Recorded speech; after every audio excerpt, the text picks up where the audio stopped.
हे guys, good morning everyone. आज सुबह सुबह मैं और मेरे हस्बैंड चाय पी रहे थे। ठीक है। अचानक से मुझे एक बस ऐसी जनरली एक छोटी सी बात याद आई, तो मैंने उनको बोला कि भाई, जिस तरह से आपने आरोप लगाया था कि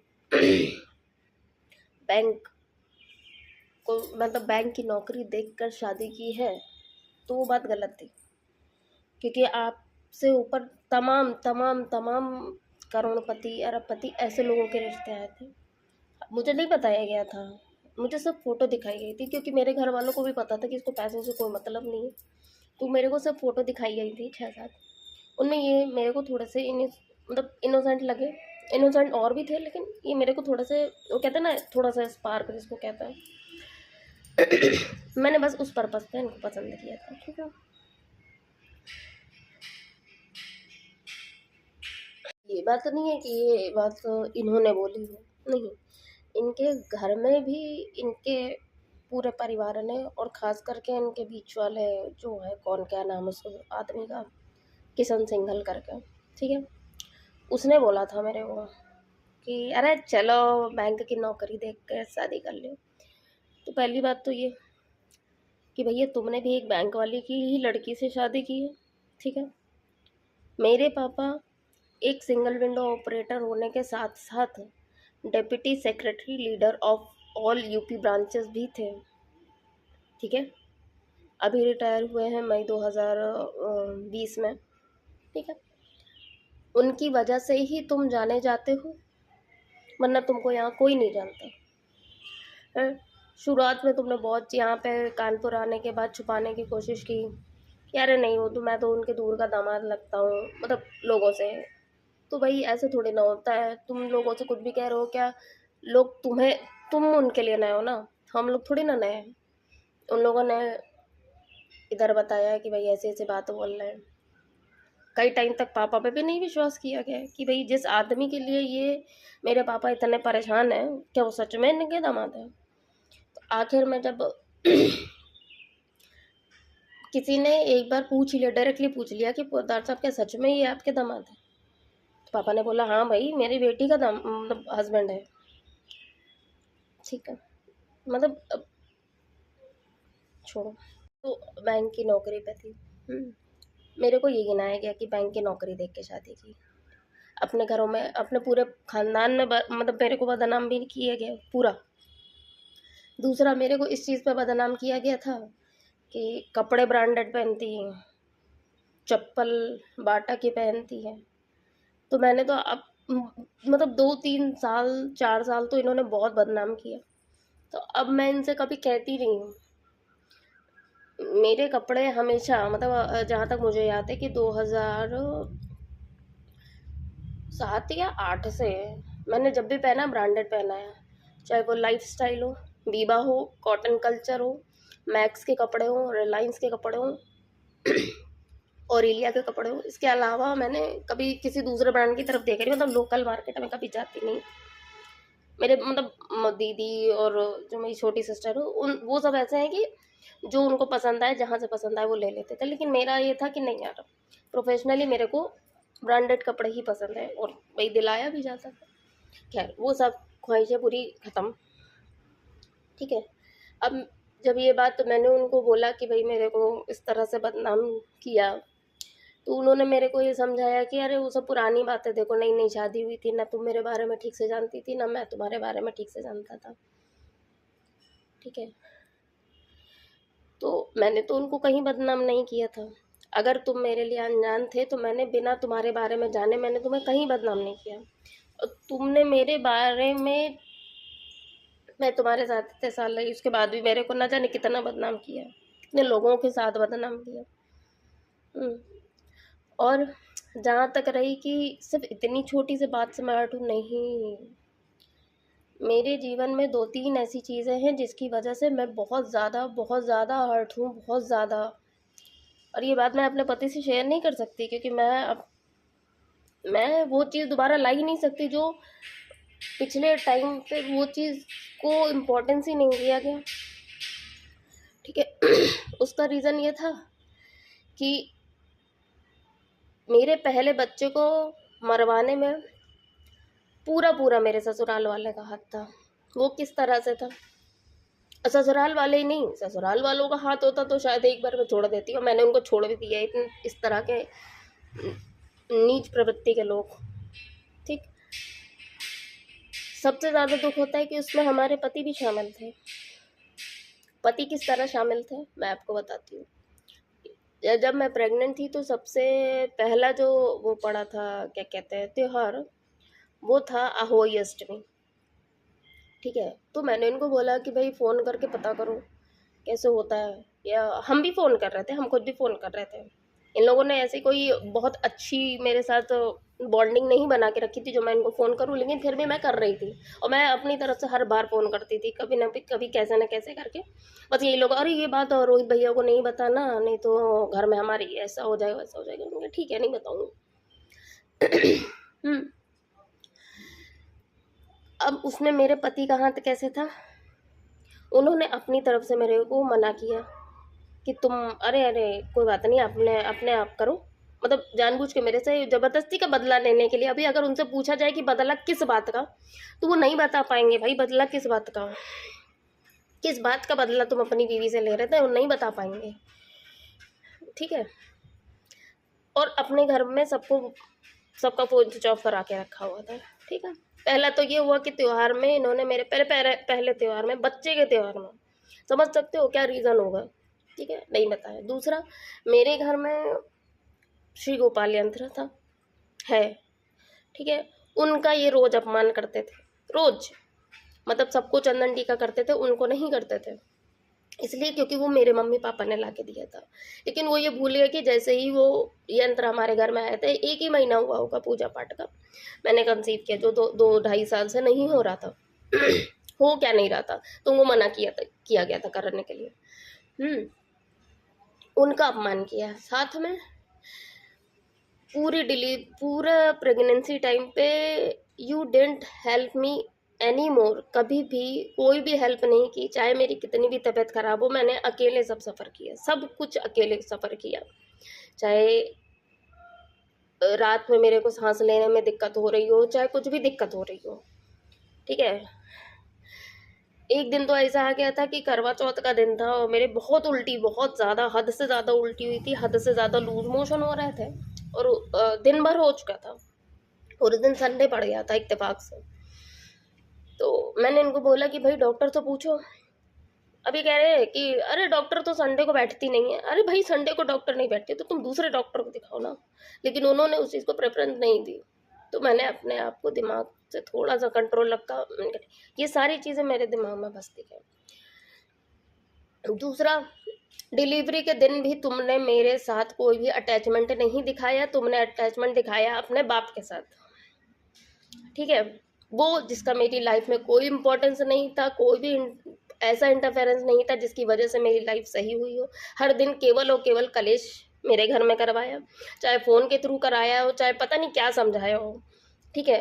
वैसे मैंने तुम्हारी दोनों भाभीयों से सुन के रखा हुआ था कि जब उन दोनों के पति आते हैं दुकान से, तो जो इनके पिताजी हैं वो अपने कमरे में बुला के पहले 1-1.5 घंटा उनको पूरा समझाते। वो लोग खुद बोलती थी कि आते थे तो सही रहते थे, और जैसे ही इनसे बात करके कमरे से निकलते थे, वो दोनों लड़ाई झगड़ा मारपीट ये सब चालू कर देते, पता नहीं कौन सा मंत्र फूंक देते हैं, ठीक है। और सच बात है, ये बिल्कुल फैक्ट है कि ऐसा ही होता है, क्योंकि मैंने भी कई बार एक्सपीरियंस किया है कि ये मेरे साथ एकदम सही रहते थे, और जैसे ही ये, मैं शुरू से बता रही हूँ, शादी के दिन से लेकर अब तक की, ठीक है, अब तो खैर ये थोड़ा सा शायद समझ गए हैं कि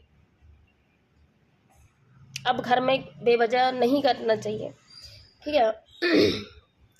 ये जैसे ही बैंक में कभी भी अपने पिताजी से बात करते थे, बाप ही निकलता है, बाप से भी क्या बताऊँ, ठीक है, उनसे बात करते थे और इंस्टेंट इनके बिहेवियर में चेंज आता था। ये मेरे से बहुत बदतमीजी करते थे बिना बेवजह, मतलब ये समझ लीजिए चाय पी रहे होते थे अच्छे मूड से, उसमें भी बीच में कुछ ऐसा क्रिएट कर देंगे, उसके बाद सीधा कलेश होगा,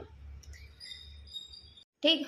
तो ऐसे लोगों को तुमने उस दिन इम्पोर्टेंस दी, मेरे को वहाँ पे बैठा दिया डिलीवरी के टाइम पे, मैं वहाँ पे अकेली बैठी थी, मेरे मम्मी पापा टाइम से आए तो मैं उनके साथ थी, वो मेरा ध्यान रख रहे थे। तुम केवल और केवल अपने पापा के साथ थे बाहर।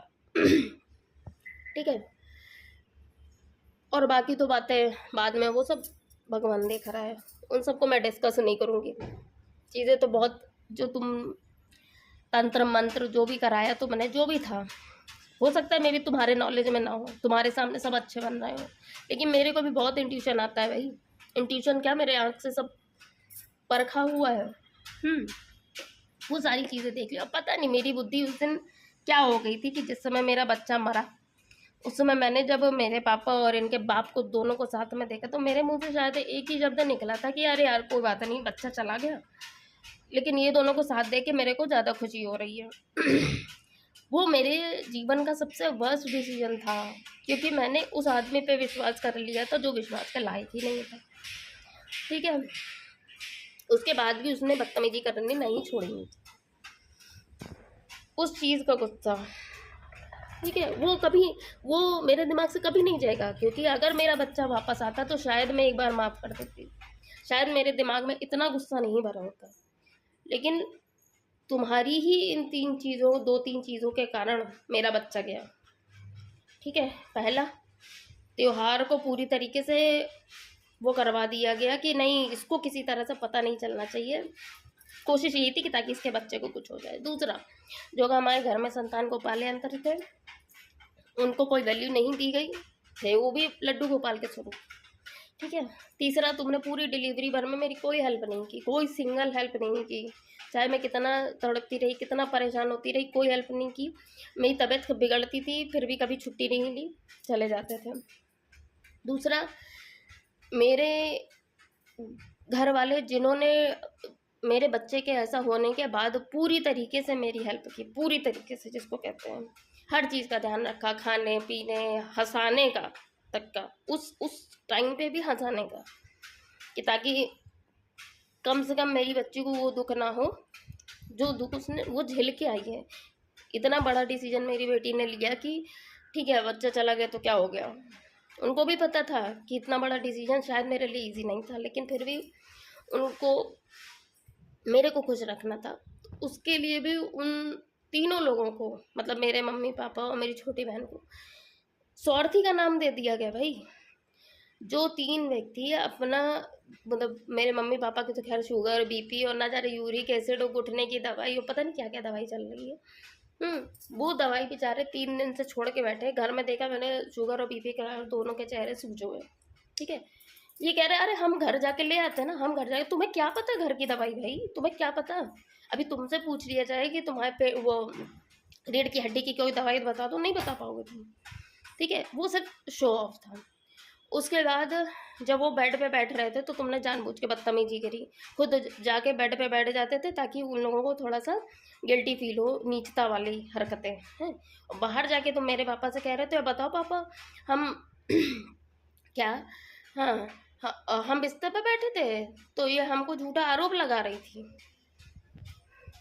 हमसे कह रही थी पापा कि तुम जमीन पे बैठो, हमारे माँ बाप आए, हमारे माँ बाप बिस्तर पे बैठे, जबकि मैंने ऐसा कुछ नहीं किया था। ठीक है, तुमने उन लोगों को भी बदनाम किया, उनको तो तुमने टाइम टाइम टाइम पे बर्बाद किया। और आखिरकार तुम्हारे बाप ने आके जो लाठी वो की, उसको मैंने कभी तुम्हारे साथ डिस्कस नहीं किया, कभी भी डिस्कस नहीं किया। और ना जाने कितनी गंदी गंदी गालियाँ तुम्हारे बाप ने और तुमने उस दिन दी थी। धनतेरस वाला दिन भी मुझे याद रहेगा। सब त्योहार में तुमने निशानी छोड़ी, बस एक दिवाली बाकी थी, उसमें भी छोड़ दिया थी अपना निशान। जितनी गंदी गंदी तरीके की, जितनी नीचता भरी बातें होती थी, वो सब तुमने मेरे मम्मी पापा और मेरी बहन के लिए किया। यहाँ तक कि हत्या करवाने तक के उस पे आ गए। मेरे पेट में जो लाठी भोंकी वो अलग था। ठीक है, और एक बात है, बहुत बड़ी बात है, कि जिस दिन मेरे बच्चे का पहला नहान था, उस दिन मेरा पति नाउन को बुलाने गए थे और मेरा बच्चा इनके बाप के हाथ में था। ठीक है, और वो जानबूझ के, लिटरली जानबूझ के, जो मेरे आँख से मैंने देखा, उसकी केवल और केवल गर्दन को ऐसे ऐसे कर रहे थे, ऐसे, मतलब गोद में लेके ऐसे ऐसे। मैंने देख लिया, अब मैं ऐसे कैसे छीनती, तो मैंने एक बार ऐसे लिया, मैंने कहा 1 मिनट पापा जी दीजिए ज़रा, उसका वो डायपर ज़रा चेक कर लें। बस वो 2 चीज़ें मेरे दिमाग में बहुत घुसी हुई हैं, उसको सिर्फ भगवान देख रहा है। उन सारी चीज़ों का गुस्सा मेरे दिमाग में भी है और उसका बदला भगवान भी लेगा, इसलिए ठीक है। ये सारी चीज़ें, ये ब्रांड का सामान और मेरे को बदनाम करके उसे कुछ नहीं मिलने वाला, ठीक है। वो मेरे बच्चे को ऐसे ऐसे कर रहे थे भाई, जनरली लोग बच्चों के ऐसे खिलाते हैं कि न्यू बॉर्न होते 3 या 4 दिन का था बच्चा, ठीक है। वो बंदा ऐसे ऐसे कर रहा है उसके केवल और केवल गर्दन को, ताकि बच्चे की गले की हड्डी तो बहुत नॉर्मल होती है, बहुत हल्की होती है, तो कर दो और दूसरे को हाव करके रह जाओ, किसी का क्या जा रहा है। साले इतने बेशरम थे तुम, इतने बेशरम थे।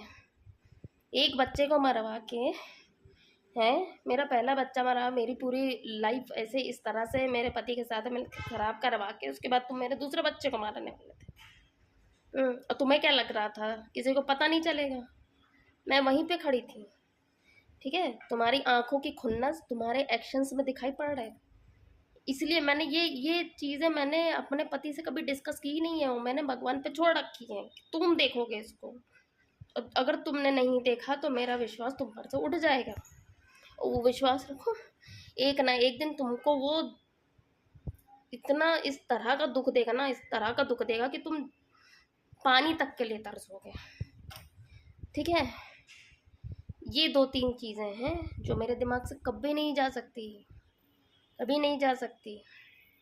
मेरा पति सामने आया भाई ना, उनको बुला के बंदा इतना सीधा हो गया, इतना सीधा हो गया कि जैसे इससे अच्छा कोई व्यक्ति हो ही नहीं सकता। तो तुम अपने लड़के के आंख में पट्टी बांध सकते हो, दूसरे की लड़की की आंख में पट्टी नहीं बांध सकते हो, ठीक है। तुम हर बार मेरे को अपनी असलियत दिखा देते थे, तुमको ये लगता था कि इसके साथ ऐसा करो और पीठ पीछे उसके साथ कुछ काटते रहो अपने लड़के को, कि ताकि ये जो भी कहे हमारे लड़के से तो लड़का विश्वास ना माने, लड़का विश्वास ना माने। अब लड़के की कोई वैसी इज्जत, कोई वैल्यू है ही नहीं मेरी लाइफ में, ठीक है।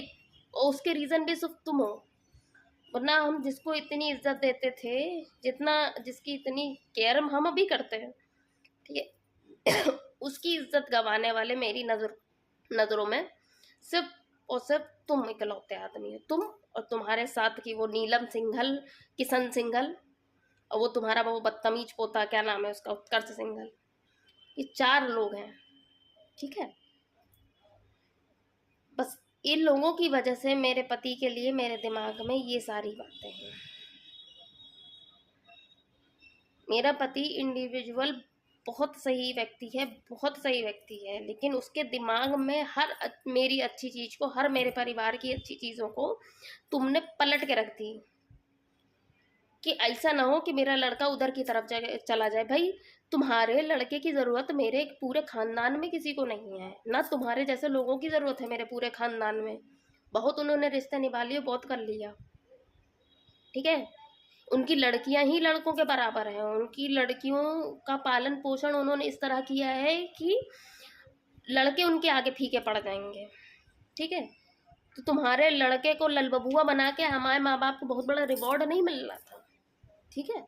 वो उसकी इज्जत इसलिए करते थे, उसको इसलिए करते थे कि ताकि वो ये कहते थे नहीं, जिस तरह मेरी बेटी है उसी तरह मेरा दामाद भी है, दोनों मेरे लिए एक समान है। लेकिन नहीं, किसी को इज्जत रास नहीं आती है, वो अपनी इज्जत खुद घटाता है, कर करके आज मेरे माँ बाप को तो पता नहीं, बट मेरे को इस मुकाम पे लाके खड़ा किया है कि आज के बाद मैं अपने माँ बाप को कभी भी उसकी इज्जत या तुम्हारी इज्जत कभी नहीं करने दूंगी, कभी भी नहीं करने दूंगी। और अगर किया तो उनको तो कुछ नहीं करूंगी, तुमको जरूर जूते से मारूंगी वहीं खड़े होके, या वही लाठी भोंकूंगी जो तुमने मेरे पेट में भोंकी थी। वो दिन याद रखना, उस समय याद रखना।